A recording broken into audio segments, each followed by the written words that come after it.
আমার প্রিয় দশম শ্রেণীর পরীক্ষার্থীরা, আজকে আমি উপস্থাপন করব তোমাদের দ্বিতীয় পর্যায়ক্রমিক মূল্যায়নে বাংলা বিষয়ের প্রতিবেদন থেকে একটি গুরুত্বপূর্ণ সাজেশান।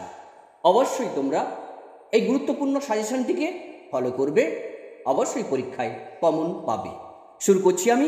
নিত্য প্রয়োজনীয় দ্রব্যের মূল্য ঊর্ধ্বমুখী এ বিষয়ে কম বেশি 150টি শব্দে একটি প্রতিবেদন রচনা করো।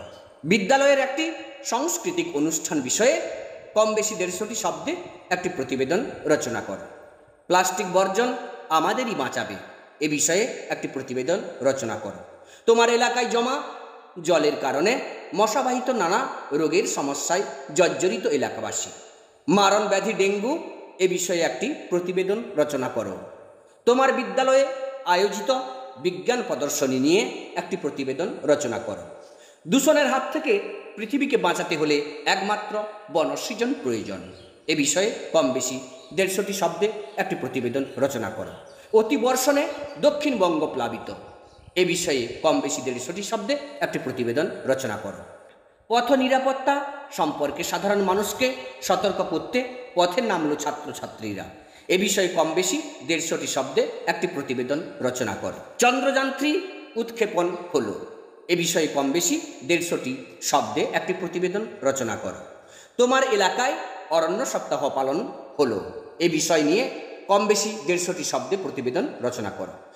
তোমার বিদ্যালয়ে স্বাধীনতা বিষয়ের 75 বৎসর পূর্তি উদযাপন এ বিষয়ে কম বেশি 150টি শব্দে একটি প্রতিবেদন রচনা করো।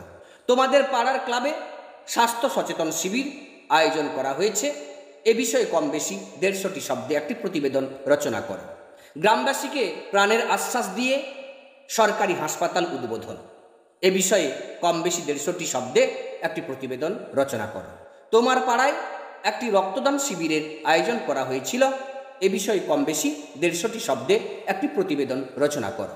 মোবাইল ফোন কানে রাস্তা পার হওয়া বিপজ্জনক, সেলফি তুলতে গিয়ে দুর্ঘটনা এ বিষয়ে কম বেশি 150টি শব্দে একটি প্রতিবেদন রচনা করো। জলা বুঝিয়ে সবুজ ধ্বংস করে আবাসন নয় প্রতিবেদন রচনা করো। এইভাবে পরীক্ষার্থীরা মাত্র 15খানা প্রতিবেদন তোমাদের সম্মুখে উপস্থাপন করলাম। এই প্রতিবেদনগুলো অবশ্যই অনুশীলন করবে, অবশ্যই পরীক্ষায় কমন পাবে। ধন্যবাদ।